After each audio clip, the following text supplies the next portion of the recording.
Good morning, good morning, good morning. Okay, we're going to be on this morning, guys, for about 10-15 minutes. I'm a little bit busier today. I have an appointment. I was telling them in the first video that I had helped my son's teacher out. Then I got to go back at 12:30 and help her. I want to work on a writing today, and I got to go to Walmart to go grocery shopping. And I'm taking my son to the park after school. So today's kind of a little bit busier. And I'm sorry it looks like this. I think it's because of where I'm parked. It's like an overcast. I'm not sure. I did turn on my car lights though. But let me turn this down also as well. But I hope everyone's Monday is going well, guys. We're on fall. So that's what we'll be reading about today. And let me see, could I kind of... No, guys, I'm sorry. It's just still really dark. I'm sorry about that. Let me see, could I... Okay, I let my window down some, so maybe that'll help. I'm not sure, guys. I'm sorry. All right. So in North Carolina and many other parts of the world, fall is the most colorful season of the year. The hills are painted with huge swatches of yellow, red, orange, and burgundy. Botanists can explain the natural causes of this sudden change of color, but most people simply enjoy it as nature's work of art. Thousands of people will drive to the mountains of western North Carolina during the fall season simply to see the leaves. What we do not talk about, but know without a doubt, is that this display of color is temporary. Soon the chilling winds will rip the vibrant canvas apart and the leaves will fall to the ground, leaving the trees bare. One interesting phenomenon is that the leaves do not fall on the same day, but over a period of 4 to 6 weeks. The beauty fades and the forest is left unclothed. No one drives to the mountains to see a naked tree. The falling of the leaves is an apt analogy of what happens in the fall season of marriage. In early fall, the marriage looks fine externally. Outsiders may even comment on how happy the couple seem to be. But inside the marriage, things are changing. And when the chilling winds arrive, the deterioration of the marriage will be obvious to all. Fall becomes the prelude to winter. As with the other seasons of marriage, fall has its own set of emotions, attitudes, and actions. And guys, I'm sorry, but there's so much noise. I have to put my window back up. So much noise on the outside. So now we're talking about the emotions of fall. The emotions of fall include feelings of sadness, apprehension, and rejection, sometimes accompanied by a feeling of being emotionally depleted. Couples in the fall season are aware that things aren't right, though they may or may not be expressing these feelings to each other, but they are troubled by the state of their relationship. Marge is 53 and has been married for 32 years. Listen to the emotional words she uses as she describes her marriage as being in the fall season. I feel a lot of insecurity about my marriage. My husband doesn't seem to be aware of what is going on, but I am very unhappy. We had put the children, Rick's job, and others above each other. Sorry guys, I didn't know the radio's still up like that. I had it down on volume too. Sorry about that. Okay, above each other. Consequently, now that the children are gone, it seems like we are slipping apart. It's very scary and I'm not sure what to do about it. Sometimes I feel overwhelmed. I met Kimberly in Little Rock, Arkansas. She had been married for 20 years but was obviously troubled about her marriage. I think we are in the late stages of fall and getting close to winter, she said. What does it feel like to be in the fall season of marriage, I asked. Confusing, kind of scary, frustrating, burnt out, and very stressful, she replied.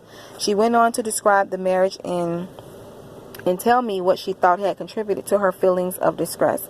Her husband, who was listening to our conversation, did not offer any comments. When I looked at him and asked, "What does it feel like to you?" he had a one-word answer: bad. Okay, Marvin is 53 and has been married for 31 years. He described his emotions in the following way: I feel dejected, disheartened, and unappreciated. It's not a good place to be. I'm not content with my marriage. Something has got to change or we're not going to make it. Marvin is in the last stages of fall. Winter will surely come if there are not significant changes. The encouraging note was that he said, I believe that my wife and I will both benefit from the seminar, and we have purchased a number of books that we intend to read. I hope they will help us refocus our relationship. Sometimes fall comes early in the marriage. Jackie and Charles had been married for 18 years, but they had an early onset of fall in their relationship. Even though we got married in June, Jackie said, Charles began rejecting me the day we got married. He has had at least one affair that he has admitted. Last year, he went into a deep depression. Through all the talking and counseling, he was diagnosed with a depressive disorder and codependency. He has very negative feelings toward his mother, who is now deceased, and he took all those feelings out on me. It has been like an emotional roller coaster for 18 years. There have been some good moments, but mostly we have lived in fall. Only recently have I seen any hope.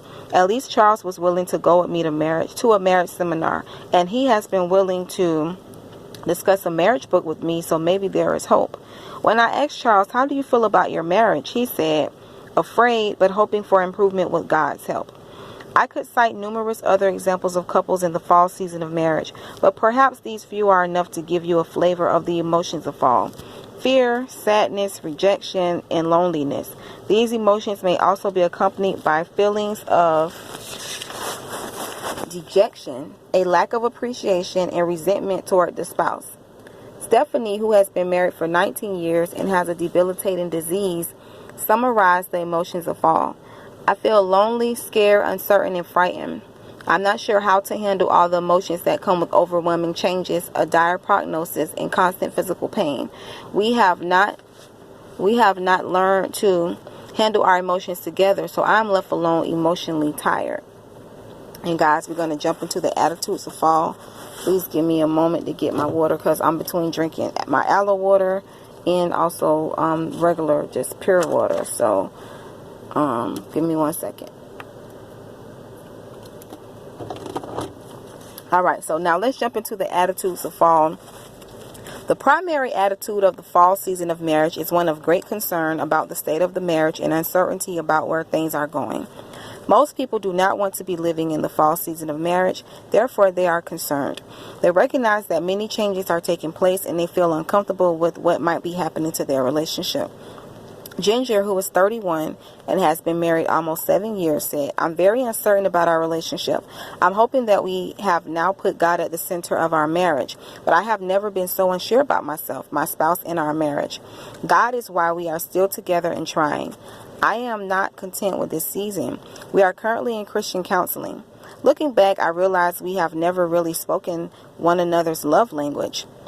We read the book and learned about them, but we didn't effectively speak them. And guys, just a sidebar, I did say in prior videos of us reading this book that in September we're going to be reading his other book, the same author, the 5 Love Languages. So I'm going to be reading that to you guys in September, Lord's will.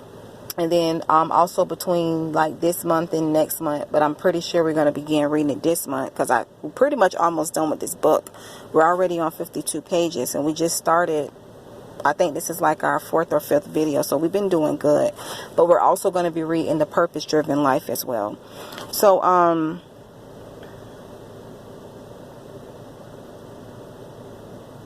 okay, so we're going to pick back up with here. Looking back, I realized we have never really spoken one another's love language. We read the book and learned about them, but we didn't effectively speak them. Then my husband had a 5-month affair with a coworker. He vehemently denied all my suspicions until he finally confessed. By the grace of God, we are still together and allowing God to work, reveal, and heal. In God's strength, we hope to finally become what he intended. Harriet has been married for 20 years. She lives in a small town outside Atlanta, Georgia. I'm sorry, guys. This air, I thought I turned it back on, but I guess I didn't. Sorry about that. Atlanta, Georgia. She said, many changes are taking place in our lives, and guys, will close in like another few moments for today, and I'll try to be back on to read some more tomorrow, Lord's will. So our oldest daughter is graduating from high school and will soon be leaving. Many years of our marriage have been centered around our children. We have realized that somewhere along the way, all our focus has been on our children and not really on each other. What are we going to do? My husband, in filling out his survey, wrote, we are in the summer season of our marriage. Do we live in the same world? Sometimes I wonder. I am very concerned about our marriage. Joan and Will have been married only 8 months, but described their marriage as being in the fall season. Joan said, "It is fearful. I would like for it to change. There is a lot of doubt as to where I fit into Will's life and whether or not he even loves me. His family was allowed to interfere during the first few months of our marriage, and trust was broken or never created. We are now trying to follow Scripture's advice about leaving parents and cleaving to each other in order to restore our relationship. I pray daily for deliverance from my insecurities." Will described the marriage like this: "I am greatly hopeful, but times are very trying. I know we will come out on top and lead a happy life, but currently we argue almost every day. We are learning how to love and care for each other. The Lord is helping us in this process. I'm excited about what I have heard at the marriage seminar and hope we can put it into practice. We had a very rocky start, but we are learning more how to show our love for each other. I'm hoping we can move from fall back into spring and begin to build our marriage on a solid foundation. If Will and Joan can turn these hopes into reality, they can discover spring again." Patrick and Tricia have been married for 19 years. Because he is in the military, they have lived in many different places. He says, "Our marriage has suffered late fall and early winter. This last year we have worked hard to recover, and we are digging our way out to head back to spring. My being sent to Iraq for a year showed both of us what we could lose. We are making progress by communicating, praying, and reading Christian books. I'm trying to become the spiritual leader of our family and show my wife how much I love her." And guys, we'll read these last couple of paragraphs, and then we're going to pick up, Lord's will, tomorrow, the actions of fall, and continue forward. But let's continue reading this. His wife, Tricia, described the marriage like this: "We are rebuilding our marriage after being apart because my husband was in Iraq for a year. It feels a little scary, but I know that we will grow closer because throughout this year apart, we each drew closer to Christ. Only God could have healed a marriage like ours. Prior to Patrick's leaving to go to Iraq, we were eaten up with apathy and pride. It took his being away from me to appreciate him and to realize what a treasure the Lord has given me in him. Every day is one step closer to God's design for us as a married couple. Obviously, some of these couples have greater hope than others. All of them have a degree of uncertainty. All are greatly concerned about their marriage. Whether they move from fall to winter or from fall to spring will depend largely upon the actions they choose to take." And guys, I pray that y'all were blessed by our reading for this morning. You guys have a great day. God bless. And I'll see you guys back in our next 4 Seasons of Marriage video. God bless.